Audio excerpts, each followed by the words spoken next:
How do you use that skill of storytelling, that same technique that you used for Mm, charities, that you use for the arts, that you use for mm. journalism? How do you then use that for leadership consultancy? Why is that suddenly important there? Leadership is a strange space in the sense that it's quite a lonely space. It's described as a lonely role to be a leader Mm, of an organization, whether that's mm, a leader of a corporate organization, a civil society organization, or even a government body. You have a small, trusted group of individuals that you can connect with and confide with. But mhm, even there, you are expected to be a leader. Historically, what we've been taught in business schools is that leadership is about having a very clear vision, being able mm, to demonstrate that vision, and having a almost a command and control structure to the way that you lead. The idea mm, of being able to galvanize people behind an idea and leading the charge into this unknown, almost heroically leading forward. Now, that I think is becoming less relevant and less tenable in an era where things are changing more rapidly. We have so many unknowns, so many things that we are unsure about. The term uncertainty we hear a lot nowadays, whether that's to do with uncertainty on a personal level, whether that's to do with uncertainty at a societal level, or whether it's to do with uncertainty at say, a business level. All of mm, those things changing. So, to give you an example, we have things like the climate crisis, technological change, which are causing a widespread sense of nervousness and, as I mentioned earlier, uncertainty, this idea that we don't quite know how things are going to pan out. mhm, Now, that forces people back into their what I call their ideological bunkers. So they go to what they know. They go to the things that they feel comfortable with, to grappling with new ideas or venturing into the unknown. mm, Now that you can see playing out on a societal level day in, day out, which is why things like, echo chambers happen, which is why we have extremist politics. Because people go to the spaces that they feel comfortable within, and they hear only from the voices that they feel comfortable hearing from, and they want to hear from those who agree with them.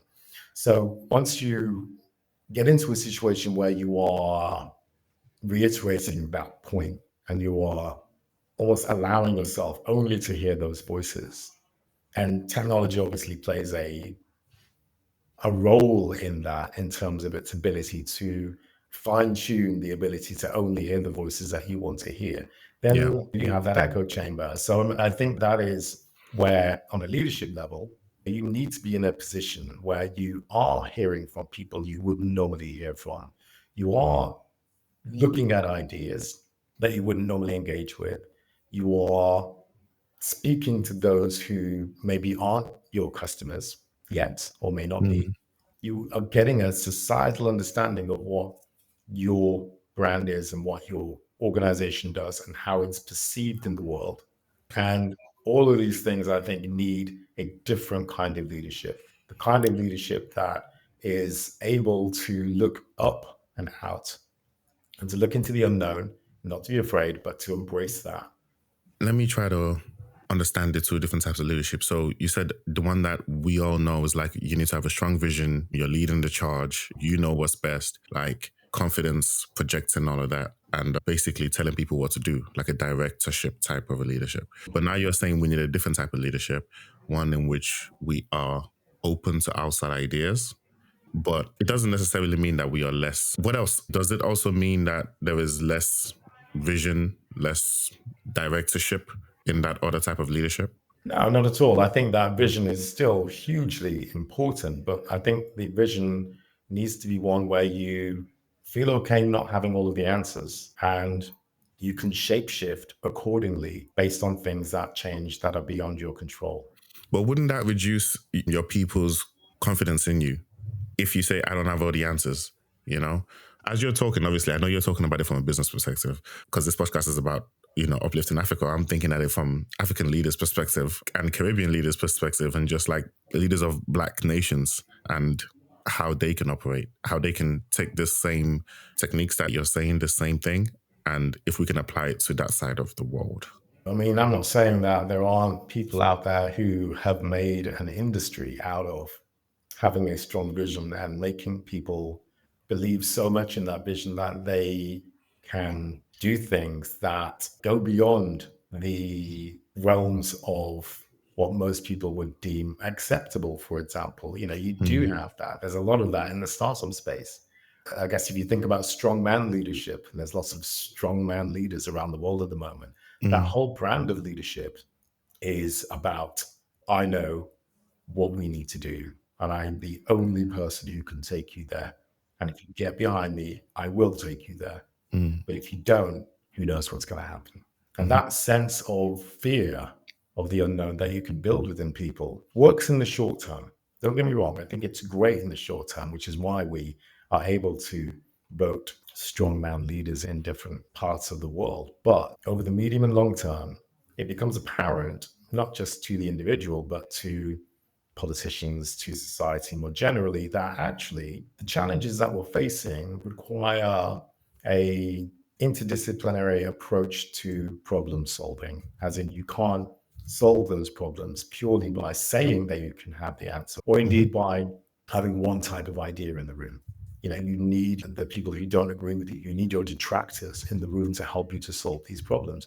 You mhm, need people who fundamentally disagree with your point of view to share why they perhaps disagree and to try and resolve those challenges through collaboration. There's almost like a sort of social role versus an individual role in terms of like trying to design our way out of these challenges. And I think that's something that we often miss. That challenges these days are not something that can be solved over a single term of politics, but they are required over a course of many years, many political terms, many cracks that people need to feed into the ability to resolve those challenges. So, if I hear you correctly, I'm trying to once again extrapolate what you're saying. I'm trying to take it out and Oh, put it on, see how this can be used on a national level. yeah, If I hear you correctly, the challenges that we're facing are multifaceted. yeah, This is the same for businesses, yes, but this is also the same for African nations.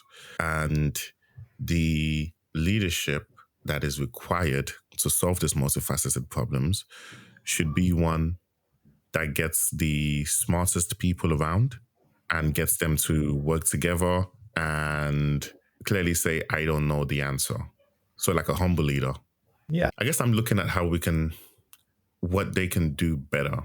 Obviously, we know a lot of things that they can do better. I'm just trying to figure a way to make sure that they do what is necessary.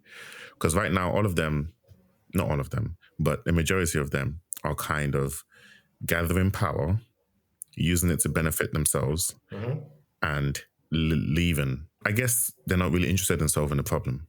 So, how do you get leaders interested in solving the problems that they're facing in the first place? I think first you've got to name the problem. You've got to understand what the problem is. And I think we're in such a state of flux at the moment that it's hard to put our finger on what we think the problem is. I think there's a conflation of short term crises with long term change. And I'll give you an example of what I mean by that. If we look at the cost of living, the cost of Mm, living crisis, as you called it, we've had issues over the past few years driven by, for example, the war in Ukraine, driven by climate change, driven by inflation on a national level, whichever nation you're talking about. mhm, All of these things have caused issues around the cost of living. Now, the cost of living has had a detrimental impact on millions of people around the world, but it is a short term crisis. It's mhm. something that won't necessarily be here in perpetuity. In 5 years, we may be seeing a very different economic situation. It Yeah. may deepen, but it may actually go the other way. Only this morning, we're hearing about the pound to the euro and how that's doing much better than it has been in many years. So think about those things, but in the moment, they feel huge. But down the line, you look back and you think, oh, well, okay, we had a dip there, but then we recovered from that. Now, the difference between the short term crisis and the long term issue or long term change is that the long term piece is the stuff that probably isn't going to go away and that we have to learn to live with, like Mm, the climate crisis, for mm. example. We know that's going to get worse. Yeah. Yeah. Before it, hopefully gets better. Yeah. Yeah. But we know that it's existential or could well be. Technological change isn't going to slow down and the nature by which that changes how we live and Mm. how we fundamentally think of ourselves as humans will not go away. So the long-term piece, I think, can be conflated with the short-term piece. And I think that it's really important for us to divorce the two and to understand which is which, why, and when we're experiencing those things.